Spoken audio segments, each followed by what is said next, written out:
야곱이 이제 그의 생명이 다 되어 갈 때쯤에 12아들을 불러놓고 마지막으로 유언을 합니다. 우리가 지난 시간에도 좀 살펴봤었는데요.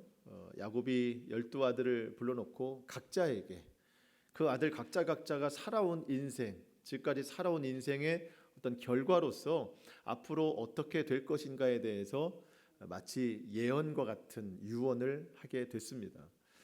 근데 여러분, 우리가 지난 시간에 살펴봐서 알지만 정말 아버지의 유언, 그것을 축복의 말씀으로 들을 수 있는 아들은 정말 두어 명밖에 없는 것 같아요. 그렇다면 다른 아들들은 그 아버지의 유언을 어떻게 받아들여야 될 것인가? 마음에 들지 않는다고 해서 그냥 그것을 무시하고 그 삶에 변화가 일어나지 않으면 그 사람은 더 이상 앞으로 발전이 없는 것이죠. 그냥 그렇게 정말 그 유언대로 살게 되는 것뿐입니다. 하지만 아버지의 말씀이 곧 하나님의 말씀으로 지금까지 내가 살아온 삶의 결과를 지금 말씀하는 것이다 라고 믿고 그 삶에서 돌이켜서 하나님께로 나아가서 하나님의 뜻대로 살아가기를 결단한다면 하나님께서 그 인생에 새로운 역사를 이루시게 되는 것입니다. 우리가 하나님의 말씀을 받아들일 때 그렇게 해야 되는 거예요. 때로 내가 듣기에 거북할 수 있어요. 때론 가르침과 책망의 말씀을 들을 때도 있습니다. 하지만 그 말씀이 하나님이 오늘 나를 정확하게 보시고 나에게 깨달음 주시는 말씀이다 라고 받아들여서 정말 돌이켜서 하나님께로 나아간다면 그 이후의 삶은 하나님의 놀라운 계획 가운데 펼쳐지게 될 줄로 믿습니다. 그래서 우리에게 주시는 하나님의 말씀이 저는 다 축복의 말씀이라고 생각이 돼요. 이렇게 12아들들에게 각각의 어떤 개인의 어떤 유언을 야곱이 하고 다 모인 자리, 12명의 아들이 모인 자리에서 이제는 다 같이 들어야 할 마지막 유언을 하고 야곱이 숨을 거둡니다. 사실 제일 중요한 유언이라고 할 수 있는데요. 우리가 오늘 본문 위에 있는 49장 29절 말씀을 좀 보시면 49장 29절 보시면 그가 그들에게 명하여 이르되 내가 내 조상들에게로 돌아가리니 나를 햇사람 에브론의 밭에 있는 굴에 우리 선조와 함께 장사하라. 이 말은요, 모든 아들들이 다 있는 자리에서 말을 했습니다. 마지막 소원이에요. 내가 이제 곧 죽을 것 같은데 나를 장사할 때 애굽 땅에 하지 말고 가나안 땅으로 가서 장사를 치러달라. 내 선조들이 다 거기에 있다. 그러면서 그 다음 절에 그 땅이 어떤 의미가 있는지, 왜 그 땅에 묻혀야 되는지에 대해서 설명을 좀 해주거든요. 49장 30절 이하의 말씀을 제가 좀 더 읽어보겠습니다. 이 굴은 가나안 땅 마므레 앞 막벨라 밭에 있는 것이라 아브라함이 햇사람 에브론에게서 밭과 함께 사서 그의 매장지를 삼았으므로 아브라함과 그의 아내 사레가 거기 장사되었고 이삭과 그의 아내 리브가도 거기 장사되었으며 나도 레아를 그곳에 장사하였노라. 이 밭과 거기에 있는 굴은 햇사람에게서 산 것이니라. 여러분, 지금 아브라함과 이삭과 야곱과 그의 아들 4대째입니다. 이 4대째 그 가문이 소유한 땅이라고 하는 것은요, 막벨라 굴 그 밭 하나밖에 없어요. 그래서 모든 조상들과 앞으로 이들이 묻혀야 될 땅은 그곳밖에 없습니다. 그래서 야곱이 돌아가야 되는 이유가 자기 자신은 거기에 묻혀야 된다. 선조들도 묻혀 있지만 우리 땅은 거기밖에 없다. 그래서 거기에 묻혀야 된다라고 이야기를 하는 겁니다. 그러면서 이제 숨을 거두는데, 여러분, 야곱은 왜 이렇게 그 땅 가나안 땅 돌아가는 것을 이렇게 간절히 바랄까요? 왜 이렇게 고집할까? 그리고 여러분, 살아서 돌아가는 것은 좀 이해가 되겠는데 죽어서 가는 것은 어떤 의미가 있을까 생각을 해봅니다. 물론 그곳에 묻혀야 되는 것도 있지만, 그리고 이 말은 처음 하는 게 아니에요. 요셉을 만났을 때 요셉에게 개인적으로 요셉아, 나에게 이런 약속을 좀 해줬으면 좋겠다 하면서 내가 죽거든 애굽이 아니라 가나안 땅의 장사를 좀 치러달라 하면서 요셉 그 허벅지에 손을 놓고 언약을 이룬 적이 있었습니다. 그때 요셉이 그렇게 하겠노라고 확답을 줬었죠. 그런데 왜 이런 말을 또 반복해서 할까? 여러분, 먼저 야곱이 죽어서라도 가나안 땅으로 돌아가려고 하는 것은요, 하나님의 약속을 이루려고 하기 때문입니다. 야곱이 애굽에 내려오기 전에 두려운 마음에 이제 하나님 앞에 찾아가서 기도를 했죠. 그때 하나님께서 두려워하지 말라 야곱아, 내가 너와 함께 애굽에 내려간다. 그리고 너를 반드시 다시 돌아오게 할 것이다. 이 약속을 해주셨습니다. 하나님은 약속하셨지만 그 약속의 성취를 이루기 위해서는요, 사람에게 믿음이 있어야 돼요. 야곱에게도 믿음이 있어야 되는 겁니다. 그리고 그 믿음은 행동으로 증명되어야 되는 겁니다. 그래서 지금 하나님이 반드시 돌아오게 하신다라는 약속을 얻었기 때문에 그 약속에 대한 내 믿음, 이 믿음에 대한 행동, 이 행동이 바로 아들들에게 여러 번 얘기하는 거예요. 난 돌아가야 된다. 이제 본인이 죽어서 스스로 묻힐 수는 없으니까 자기를 묻어줄 아들들에게 이 이야기를 계속 하는 겁니다. 이게 믿음의 행동입니다. 여러분, 만약에 야곱이 그 아들들에게 이런 유언, 가나안 땅에 묻어달라고 하는 유언을 하지 않았다면, 이런 간절함이 없었다면 야곱은 어디에 묻혔을까요? 애굽에 묻혔겠죠. 사실 지금 살기가 애굽이 더 좋지 않습니까? 당연히 애굽에 묻혔겠죠. 그러면 그 야곱의 후손들도 가나안에 대한 소망이 없어요. 가야 될 이유가 없습니다. 몰라요. 그리고 뒤에 소개하겠지만 아마 출애굽 여정도 없었을 겁니다. 이 출애굽 여정은 아브라함에게 주신 약속이거든요. 4대 만에 다시 돌아올 것이다, 이 땅으로. 그런데 야곱이 거기서 믿음의 행동을 보이지 않았다면 아브라함에게 주셨던 이 약속도 이 야곱에게서 끊겼을 겁니다. 아마 출애굽 여정도 없었을 거예요. 야곱은 비록 그가 죽으나 그의 시신을 가나안 땅에 묻어달라고 하는 이 믿음을 하나님 앞에 보였던 것이죠. 그랬더니 하나님이 약속을 이루시는 겁니다. 여러분, 우리가 하나님께 말씀을 받습니다. 약속의 말씀을 받아요. 여러분, 하나님은 약속을 반드시 이루시는 분이십니다. 그러면 약속을 받은 자는 어떻게 해야 되나요? 그 약속의 말씀이 이루어지기 위해서 그 말씀을 믿고 하라는 대로 순종해야 되는 겁니다. 그런데 하나님이 나에게 주신 약속의 말씀이 너무 좋아요. 이루어질 거야 라는 믿음은 있죠. 근데 믿기만 하고 근거가 되는 순종이 없다고 하면 하나님께서 그 약속을 이루실 수가 없어요. 더디어지거나 아니면 응답이 안 될 수도 있는 일입니다. 여러분, 우리가 다 함께 약속의 말씀을 받는 때가 언제죠? 송구영신 예배 때 말씀 카드 뽑잖아요. 그렇죠? 이제 올해도 우리가 뽑겠죠. 그때 이제 올해 내게 주신 말씀이라고 해서 말씀 카드를 뽑는데, 여러분 어때요? 그 말씀 카드 뽑을 때 기대되잖아요. 오늘 어떤 말씀을 주실까 궁금하고 긴장됩니다. 딱 뽑아서 카드를 읽습니다. 다 좋은 말씀이에요. 안 좋은 말씀은 뺐기 때문에. 물론 저는 다 좋은 말씀이라고 생각이 되는데 간혹 말씀을 뽑고 불편해하시는 분이 계시더라고요. 그래서 선별을 할 수밖에 없어요. 누구에게 어떤 말씀이 갈지 모르니까. 그래서 어쨌든 다 좋은 말씀입니다. 그러면서 그 말씀을 보자마자 우리는 어떤 마음의 기대감이 있어요. 너무 좋은 말씀이다. 올 한 해 내게 좋은 일이 있으려나 보다. 그런 기대감이 있죠. 근데 여러분, 며칠 가요? 그거 며칠 갑니까? 여러분, 지금도 그 말씀 기억하고 계신 분 계세요? 만약 기억하고 계시다면 그분은 1년 내내 그 말씀 붙들고 사신 분이에요. 참 상조해야 됩니다. 그분은요, 묵상하고 또 묵상하면서 이걸 어떻게 내가 말씀을 이룰까 고민하는 분일 겁니다. 전 그러지 못했어요. 그래서 제가 말씀 준비하다가 나는 어떤 말씀이었지? 카드를 꺼내봤어요. 이 말씀이었지. 저도 이제 그때 이 말씀 받아들고 기대감이 굉장했었습니다. 엄청난 말씀이에요. 궁금하시죠? 제가 읽어드릴 거예요. 이사야 61장 1절 말씀이었습니다.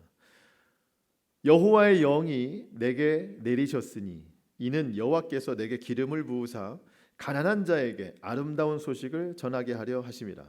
그 뒤가 참 마음에 들었어요. 나를 보내사 마음이 상한 자를 고치며 포로된 자에게 자유를, 갇힌 자에게 노임을 선포하며, 이런 말씀이거든요. 저는 이게 두 가지로 해석이 됐습니다.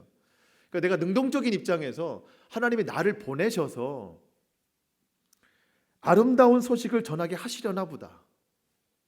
나를 보내셔서 마음이 상한 자를 고치시려나 보다. 나를 보내셔서 포로된 자에게 자유를, 갇힌 자에게 노임을, 이런 엄청난 일을 나를 통해 하시려나 보다. 여러분, 목회적인 관점에서 얼마나 좋은 말씀입니까? 반대로 수동적인 입장으로 해석해도 너무 좋아요. 내 마음이 상했을 때 하나님이 내 마음을 고쳐주시나 보다. 내가 포로된 자, 갇힌 자였을 때 하나님이 나를 놓이게 하시나 보다. 자유를 주시나 보다. 나에게 아름다운 소식을 주시나 보다. 여러분, 이렇게 해석하나 저렇게 해석하나 얼마나 좋은 말씀입니까? 근데 문제는 뭐냐면 그 다음에 있는 구절이 아니라 이 구절의 맨 앞에 있는 걸 내가 하느냐 안 하느냐예요. 여러분, 다시 읽어드릴게요. 주 여호와의 영이 내게 내리셨으니. 여러분, 제가 이 말씀을 순종했어야 되는 거예요. 이 말씀을 순종하지 않고 이쪽 해석이냐 저쪽 해석이냐, 하나님 어떻게 축복하시나, 그것만 관심 가졌다면요, 저는 그 결과를 얻지 못하는 것이죠. 주 여호와의 영이 내게 내리셔야 이 일들이 일어나는 건데요, 제 마음이 죄로 가득하고 어둡고 근심 염려 세상 우상으로 가득하면 성령이 내릴 수가 없어요.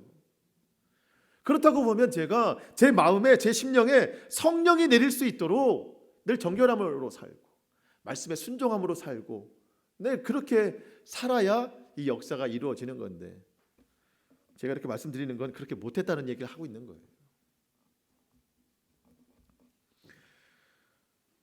여러분, 우리가 순종하지 않으면은요, 하나님의 약속의 말씀을 믿고 기대는 하지만 기대만으로 끝납니다. 하나님이 이 약속을 이루실 근거가 있으셔야 되는데요, 그 근거는 내 순종입니다. 순종.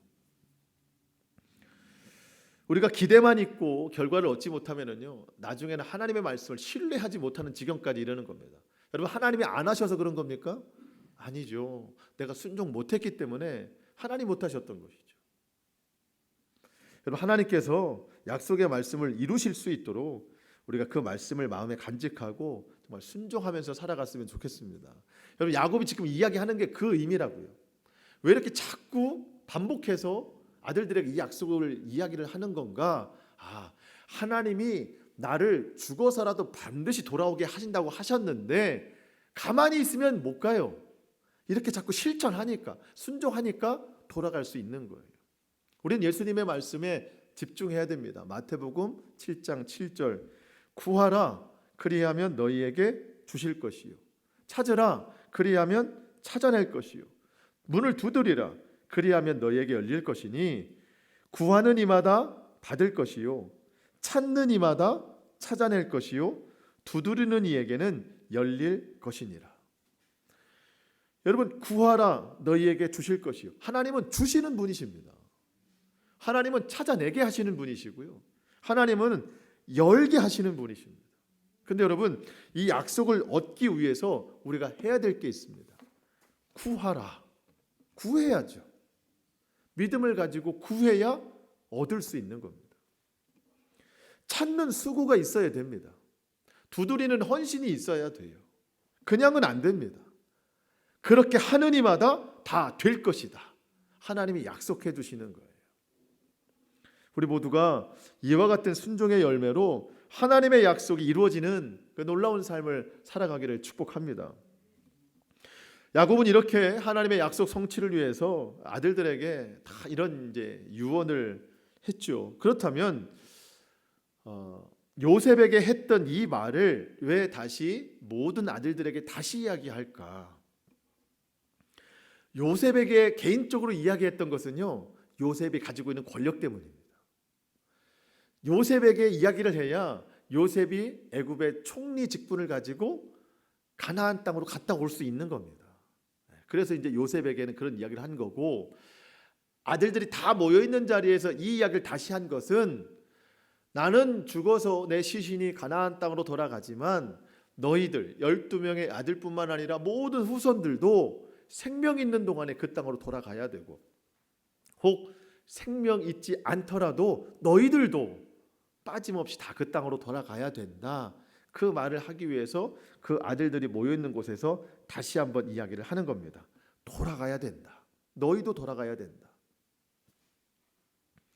여러분, 이 아들 12명의 아들들이요. 70명이 이제 가나안에서 애굽으로 이주했는데 나중에 보면은요. 아버지 장례, 야곱의 장례를 치르기 위해서는요. 어린아이들은 가지 않았다고 그랬습니다.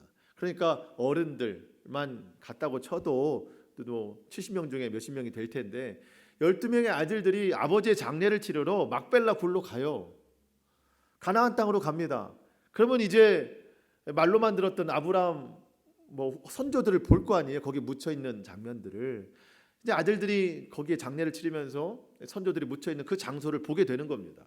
그러면서 아버지를 묻고 또 우리의 선조들도 거기에 묻혀 있으니 결국 우리도 돌아갈 곳이 여기구나. 그렇게 깨닫게 되는 것이죠.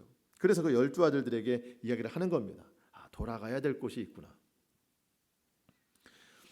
여러분, 오늘 우리가 그 창세기의 끝부분을 보고 있는데요.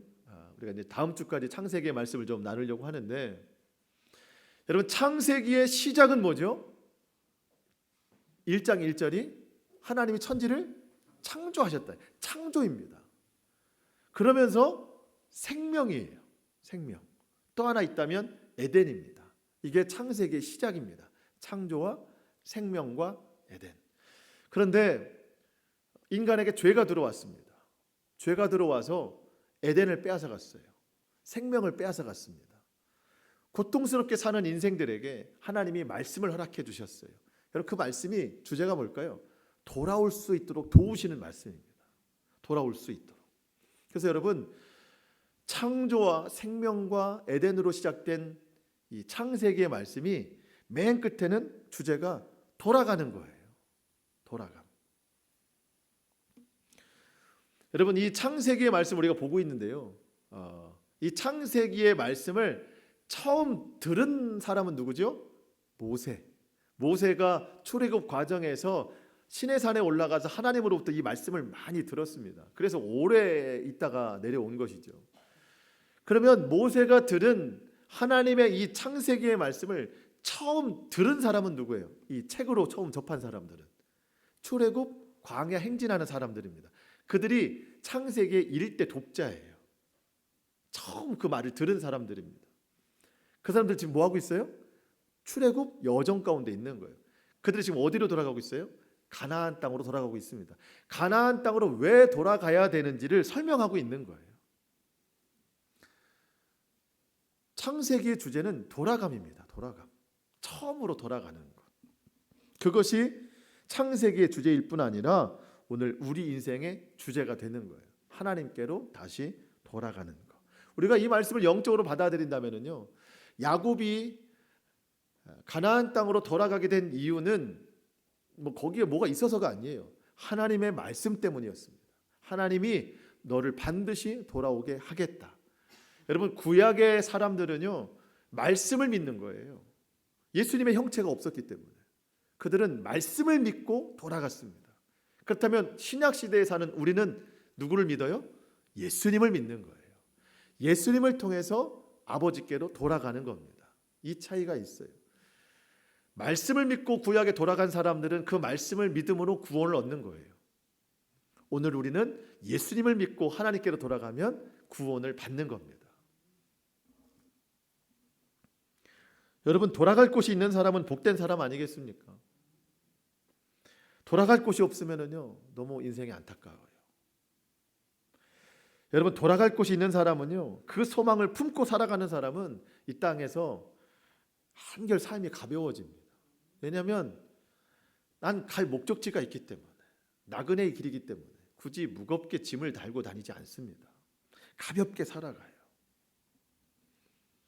여러분, 하나님 나라 들어갈 때 우리가 뭘 갖고 들어갈 수 있나요? 여러분, 지금 중요하게 생각하는 것 한 가지라도 갖고 들어가나요? 그렇지 않습니다. 오직 하나, 믿음 가지고 들어갑니다. 믿음은 손에 들고 있는 게 아니죠. 우리의 심령. 그거 하나만 있으면 돼요. 그래서 이 땅에서 가볍게 살아가는 거예요. 욕심내지 않습니다. 욕심의 결과가 뭔지 알기 때문이죠. 야고보서 1장 15절, 욕심이 잉태한 즉 죄를 낳고 죄가 장성한 즉 사망을 낳느니라. 좀 무겁게 살아가려고 욕심 부리고 살았다가 죄가 되고 그 죄가 사망이 되니 내 욕심이 하나님 나라 문을 가려놓을 수도 있겠구나. 그래서 욕심내지 않아요. 그냥 가볍게 살아가는 겁니다. 일용할 양식으로 살아가는 거 걱정하지 않아요. 여러분, 우리의 소망이 늘 하나님 나라에 있었으면 좋겠어요. 늘 그 인식을 하면서 살아가기를 소망합니다. 그래야 그에 맞는 삶을 살아가요. 야곱이 12아들들에게 이런 마지막 말을 하고 숨을 거두는데 오늘 1절에 보니까요, 두 사람이 입맞춥니다. 죽은 아버지 야곱과 그의 아들 요셉이 얼굴을 굽으려 울며 입을 맞추었다고 기록합니다. 여러분, 참 둘 다 파란만장한 삶을 산 사람입니다. 여러분, 야곱은 엄마 뱃속에서부터 전쟁하고 나온 사람입니다. 태어날 때부터 속이는 자로 태어났습니다. 그의 인생이 얼마나 힘겨웠겠어요. 그러다가 인생 노년에 정말 예수님 하나님 제대로 만나가지고 평안한 마음으로 생을 마감하게 됐습니다. 여러분, 그의 입맞추는 요셉은 어떻습니까? 요셉은 어찌 보면 더 힘겨운 삶을 살아냈죠. 하지만 그의 믿음을 통하여서 또 삶의 이런 결과가 나오게 됐습니다. 요셉이 애굽 총리잖아요. 아마 주치의가 있었나 봐요. 그래서 자기 주치의쯤 되는 의원들을 데려다가 아버지의 시신을 부탁합니다. 야곱의 시신을 향으로 처리해달라는 겁니다. 썩지 않게 해달라는 겁니다. 3절에 보니까 그렇게 썩지 않게 처리하는 기간이 40일 걸렸대요. 40일. 여러분, 고대 이집트의 장사법 중에 왕이나 높은 직책 가진 사람들이 죽었을 때 그 시신을 처리하는데 향으로 처리하는, 우리가 알고 있는 미라로 만드는, 그것이 왕이 죽었을 때 하는 거예요. 미라로 처리하는 것은요, 구체적으로 살펴보니까 그냥 사람이 죽었을 때 우리나라처럼 염을 하는 게 아니고요, 그러니까 깨끗하게 씻어서 염을 하는 게 아니라 모든 내장을 다 꺼내요. 골수를 다 꺼냅니다. 그래서 거기에다가 향품을 처리하는 거예요. 그러니까 썩지 않게 하려고. 그러니까 이런 과정이 있으니까, 또 다 말라야 되는 거니까 40일이 걸리는 거예요. 여러분, 야곱의 장례가 아주 거대하게 치러지는데요, 애굽 땅에서 볼 때 야곱은 그저 이방인 노인일 뿐입니다. 그런데 거대하게 장례가 치러지거든요. 물론 요셉에 대한 고마움의 표시도 있지만 자세히 보면은요, 하나님의 뜻이 담겨 있음을 알 수 있습니다. 먼저 야곱의 장례가 얼마나 성대하게 치러지는지를 좀 살펴보면은요, 말씀드린 것처럼 그 시신을 처리하는 데만 40일이 걸렸습니다. 왕에게 하는 그 방법을 야곱에게 해준 것이죠. 여러분, 그리고 더 놀라운 것은요, 3절 하반절에 보니까요, 야곱의 죽음을 두고 애굽 사람들이 70일 동안 애곡을 했다는 거예요. 70일 동안. 애굽 사람들은 70일 동안 그를 위하여 곡하였더라. 여러분, 어떻게 이럴 수가 있죠? 70일 동안 어떻게 이렇게 울 수가 있어요? 여러분, 이 70일이라는 기간은요, 이것도 역시 애굽의 왕이 죽었을 때 이렇게 70일 동안 곡하는 기간을 둔다는 겁니다. 여러분, 지금 야곱은 죽었지만 대우는 왕의 대우를 받고 있는 거예요. 70일이 다한 후에 요셉이 사람을 시켜서 애굽 왕 바로에게 말을 전합니다.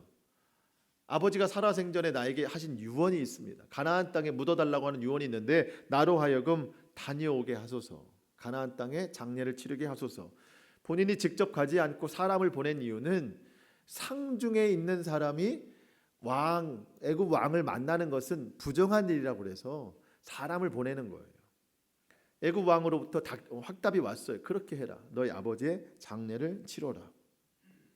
이제 야곱의 장례를 치르기 위해서 가나안으로 향하는데요, 그 인파가 엄청납니다.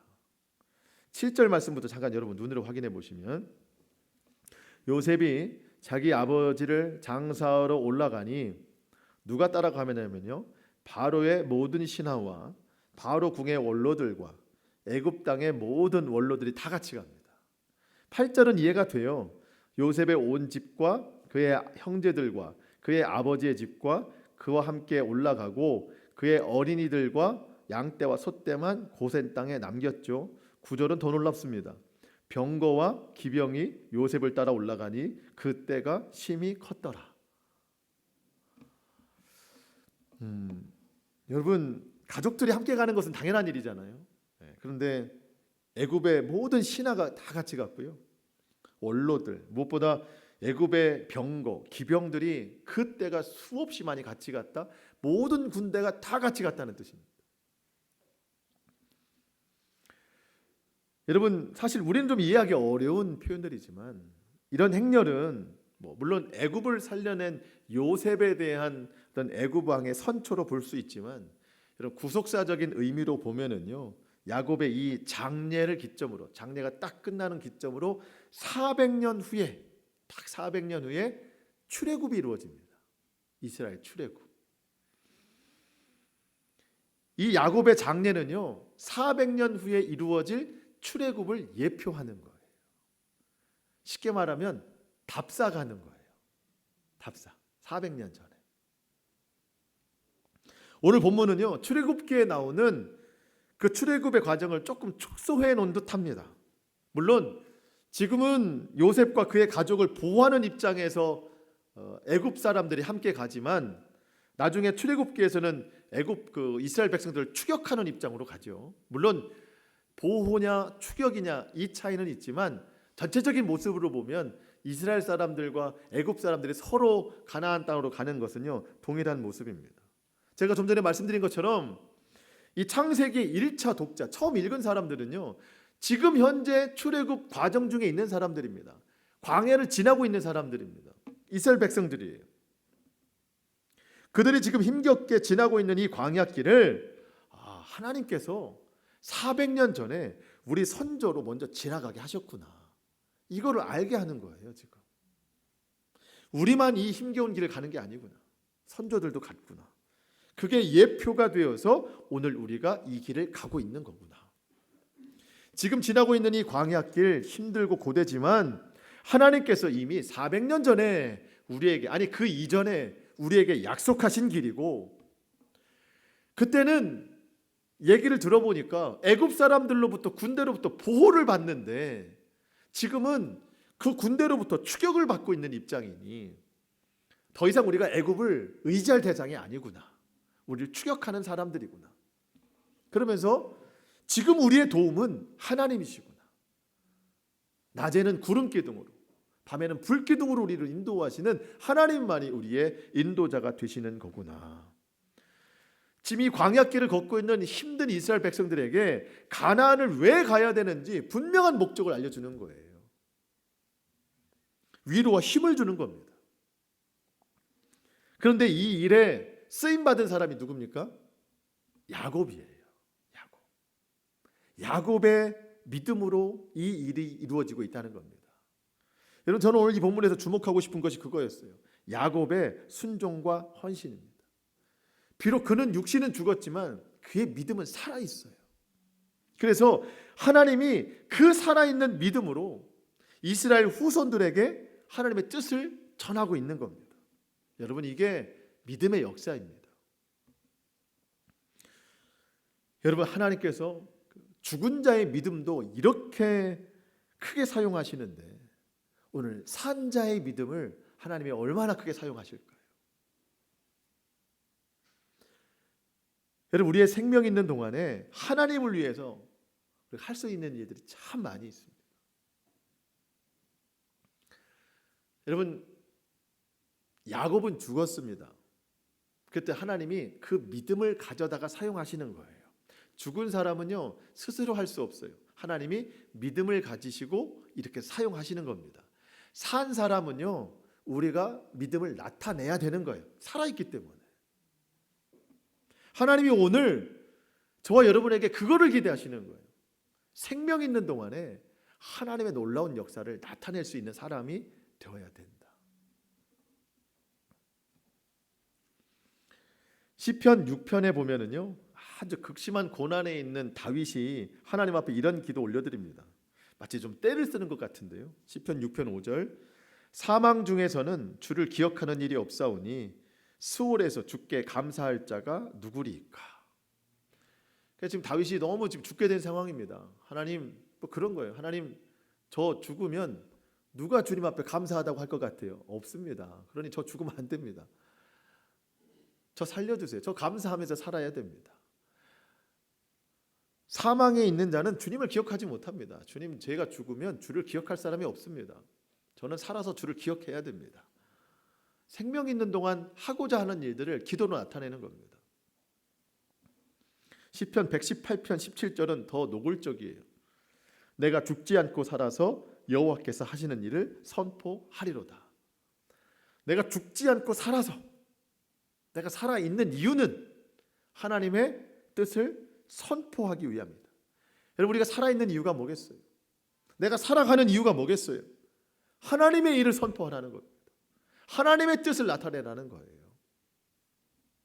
주님의 뜻을 이루기 위해서 내가 살아있는 겁니다. 사도 바울이 날마다 죽고 싶었나 봐요. 뭐 이렇게 그런 내 안에 그리스도의 사실 이게 아니고 진짜 죽고 싶었나 봐요.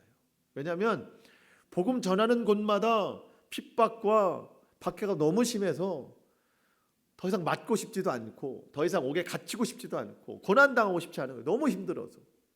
그래서 차라리 내가 오늘이라도 당장 죽어서 하나님 곁으로 갔으면 좋겠다.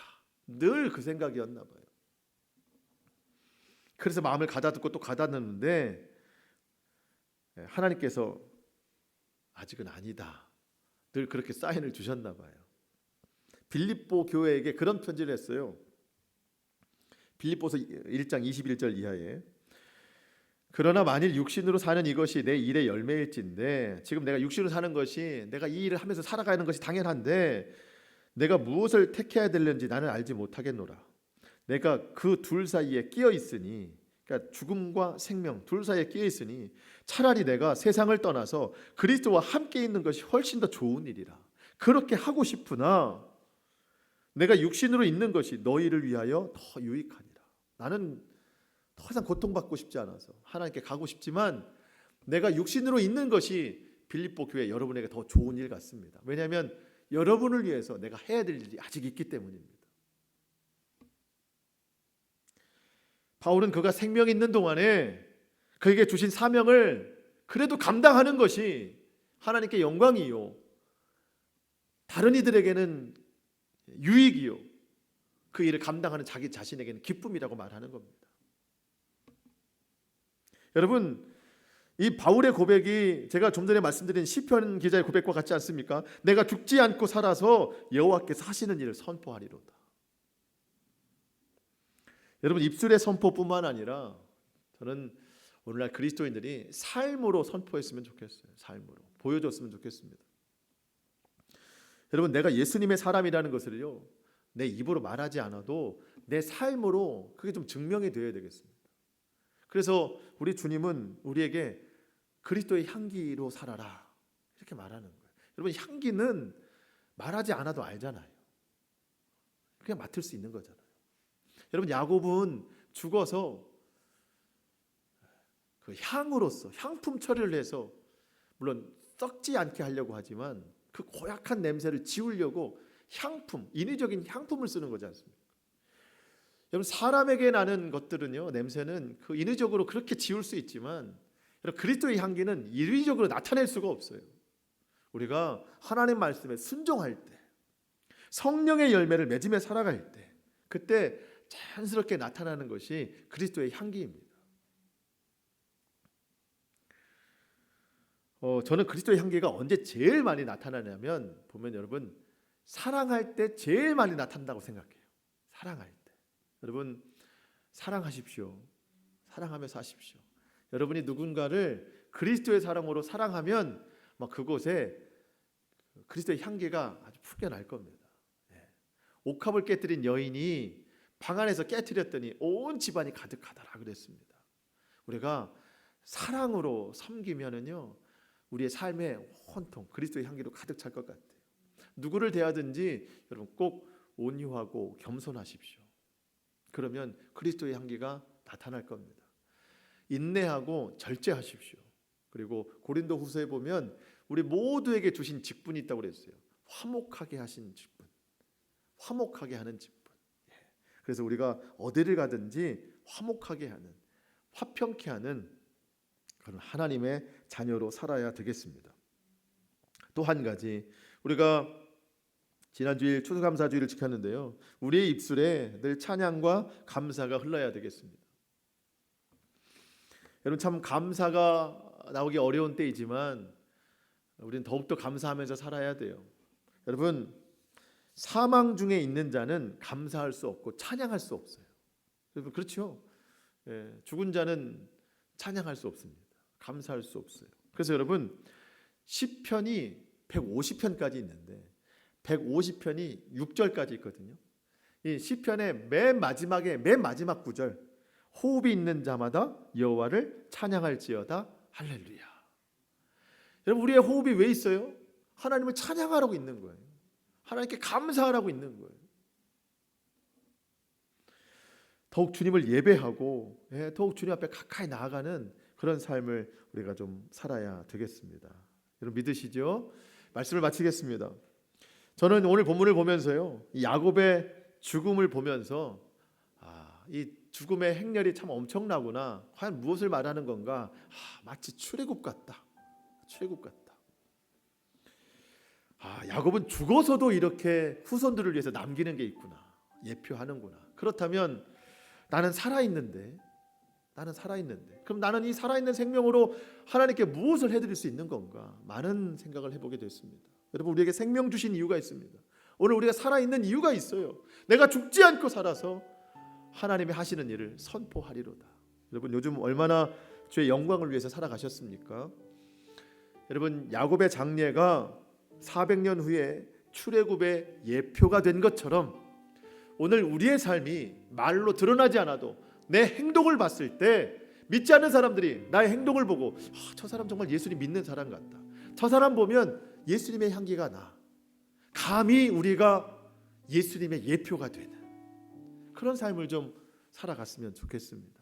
그래서 오늘 우리가 그런 결단으로 일주일 동안, 아니 그 이상으로 우리가 부른 찬송의 고백과 같이 우리 움직이는 교회예요. 어딜 가나 그리스도의 향기가 나타나야 되겠습니다. 그러한 삶에 순종하며 주의 영광을 나타내는 내 삶이 될 수 있기를 주님의 이름으로 축복합니다. 기도하겠습니다.